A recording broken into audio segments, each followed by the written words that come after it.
ఓం శ్రీ మాత్రే నమః. మార్గశీర్ష మహాలక్ష్మి వ్రత మహత్యం గురించి తెలుసుకుందామా? గృహాన్ని కడిగి పరిశుభ్రంగా ఉంచుకోవాలి. ఇంటిలోని వారందరూ ఈ పూజను జరుపుకోవాలని ఉత్సాహవంతులై ఉండాలి.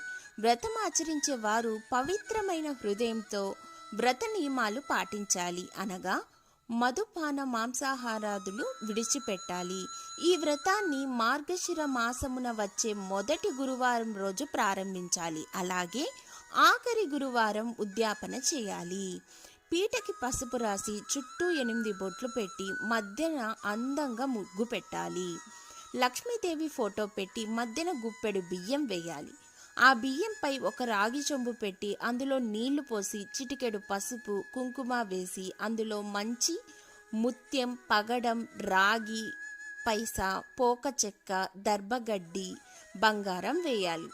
మీకు దగ్గరలో దొరికే ఏ ఫలము తెచ్చి చెట్టు కొమ్మలను 5-6 రకాల కొమ్మలు అనగా మామిడి, జామ, సీతాఫలం, నారింజ, పనస కొమ్మలను రాగి చెంబులో పెట్టి రాగి చెంబులో ఆవాహన చేసి అమ్మవారికి గనక అష్టోత్తరం సహస్రనామాలు గనక జపించి పూజ చేసినట్లయితే చాలా శుభ ఫలితాలనైతే పొందుతారు.